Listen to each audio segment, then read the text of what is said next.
Good Hi, how morning. are you doing today? I'm doing great. You founded Circaphiles networking group by and for interior designers. So, can you start off by telling me about why you founded it? What problem were you solving? So many problems. I've been an interior designer in LA for about 17 years, and I've had the privilege of working with some very top designers, Michael Berman and Timothy Corrigan, to name a couple. I also went to design school. So I came out, to work for them, and I thought I knew a lot, but I actually didn't know much about what real studio life day to day was like. Problems such as finding vendors in new areas where I had never been or where my boss had never worked. It took a lot of time and energy to vet new vendors and call around for referrals. So that was a big pain point. Even though I worked in an office with other people, felt kind of alone in a way. Like I needed some other kind of sounding board, like from designer to designer.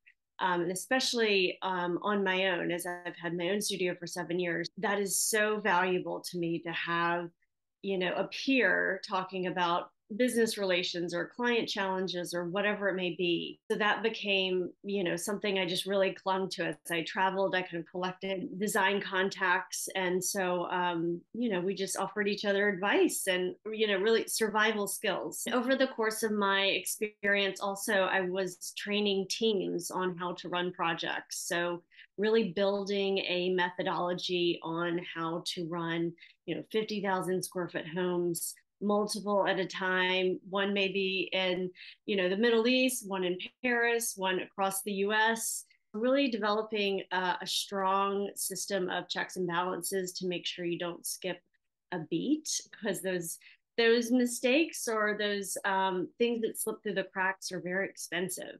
Templating a process, making it easier for new hires to walk into the door and kind of jump right in, and also have a point of reference because there's not always time to train them.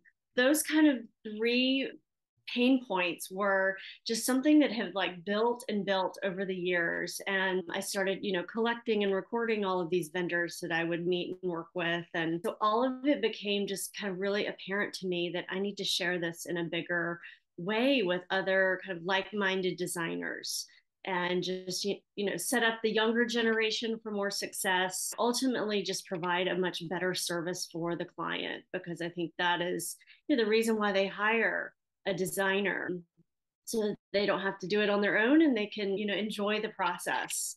There What are other networking groups. There's ASID and IDS, and there's design mm-hmm. business coaches, one can hire. What sets Circaphiles apart from those?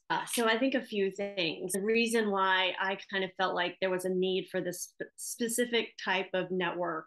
One, when I was, working for other designers, I felt like they were members of other organizations that took trips or went to quarterly symposiums, and they got the benefits of that, but I did not. And I was bringing a lot to the table, as a senior designer or even an assistant. I didn't feel like I was supported in the way that they were. That was one reason. Another reason was that I would work at all times of the day, and so to have an answer to a question or needing a resource at 10 p.m., a few days before an install or something, became really important to me to have this like 24/7 platform where you can get, a number of answers. And kind of one that I always saw was a need for knowing about these really small workrooms, so drapery workrooms or restoration specialists, or a number of the service providers that we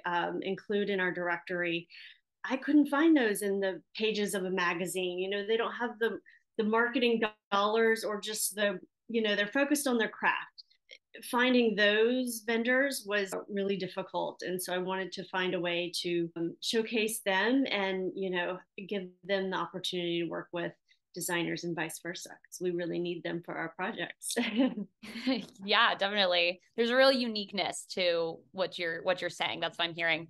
So there's three membership tiers, starting Mhm. with students. Can you walk me through each of those tiers? Sure, yes. So student membership based on a 3-month kind of increment, and you can join and have access to the vendor directory and access to all of the templates in our library. They're discounted for students. Just ask that, you have to send over a transcript, proof that you're being schooled in a design accredited program. And so that's really to bridge the gap between the classroom and studio life, which it's a long bridge. The key holder membership is an automatic membership. You can sign up at any time. You can be an enthusiast, you can be a designer that works part-time, or you could be a veteran designer. Depends on what you need for you or your team. You get all the benefits except for the vendor directory access. So that also includes monthly member calls where we have experts across many topics. And then we have our Key Suite membership, which is our highest level. And it is also an annual membership like the key holder. It gives you full access to our platform. So including the vendor directory, which is over 6,000 resources in our bank. So that's kind of how we're set up. And that is an interview process. There are some credentials for that because we like to just protect the integrity of our resources. And how many designers are at that level right now? And what is that review process like?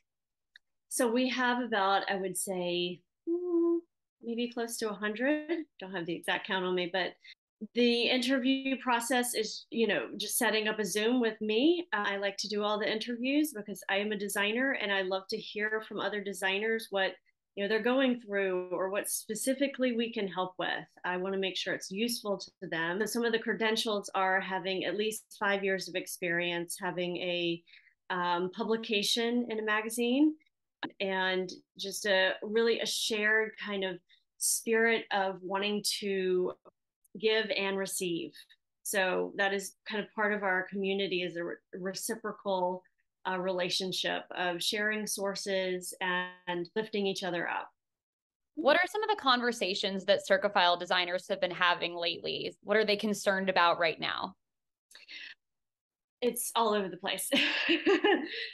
Someone a couple of weeks ago in our message boards asked about Neolith countertops. Has anybody ever worked with this type of material? What should we look out for, before we specify this? I've never worked with them before. And I think the designer was on the East Coast, and then a designer in Arizona answered the question saying, this is my experience. There's all kind of conversations about, business insurance or, back of business things, how to bid projects. We're actually having a key call. That's our monthly member call in a couple of weeks about best strategies for bidding interior design projects. That's always a hot topic. We've recently had calls on how to build a profitable business with a business coach. And so a lot of members are asking, what are fair wages for a COO role? I really like to get down to brass tacks. Since you've been in the industry 17 years, what are the biggest differences, or what's changed in the last 17 years? Oh, man, how long do we have today?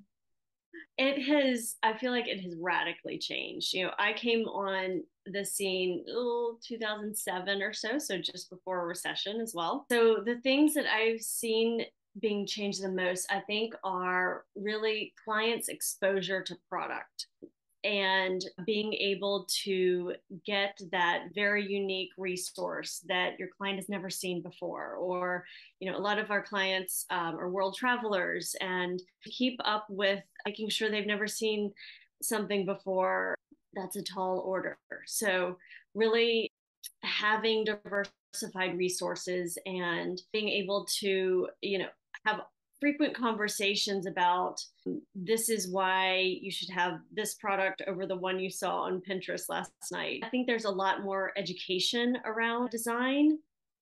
Gosh, the other changes I would say are really expectations about having a very high quality of design done really quickly, because, Amazon, drones are flying in your orders from 2 hours ago. So making sure that your client is aware that high quality design takes time, transparent, honest conversations.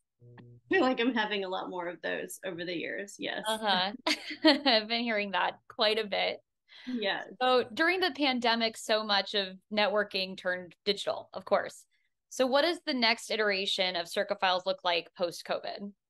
Well, you know what? I think that the pandemic really magnified the need for a platform like Circaphiles. A lot of people, a lot of our vendors went into retirement. So having fresh resources at your fingertips was important.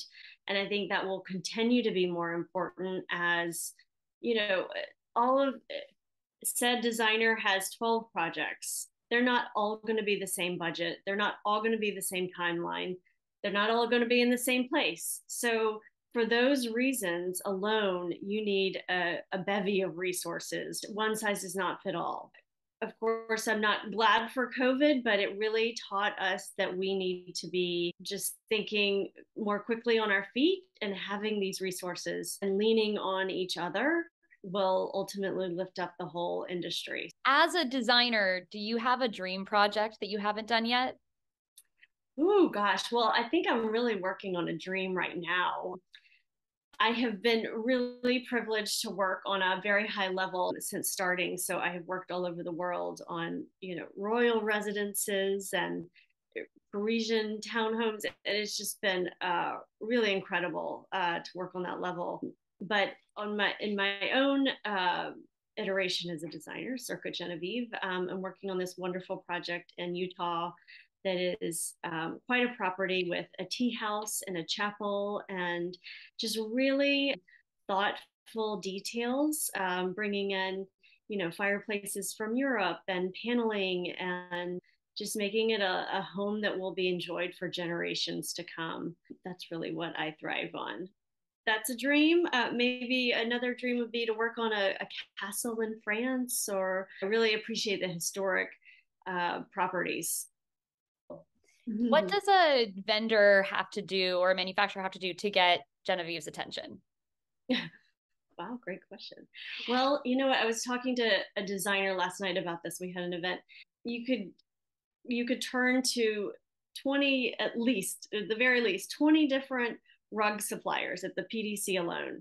So who would I want to work with? I want to work with somebody that will make my life easier. I think that almost goes side by side with someone that I enjoy talking to and have a relationship where they believe in what I do and they appreciate sometimes the annoying details that I want to carry through on an order. So really making sure they're, signed up for that they're passionate about it. Yes, you have to have a beautiful product and it has to be fitting for the project, but really it's a personal relationship too, because you're often talking with them for years on end, or for your whole career. The customer service is really the most important thing, making sure you're giving designers all of the answers, not just, if you reach out and ask for a lead time, also give them the price or tell them how many are in stock, because maybe there's two in stock and 2 days later they're all out. So really giving them all of the information, more than they need. I think that there is certainly a fine line between contacting someone too much when they don't have a need for the product, but I think that the customer service is just so key. Lastly, where do we keep up with you? How can people apply to be in Circaphiles? Absolutely. Thank you for asking. So go to circaphiles.com, and it is spelled Circaphiles.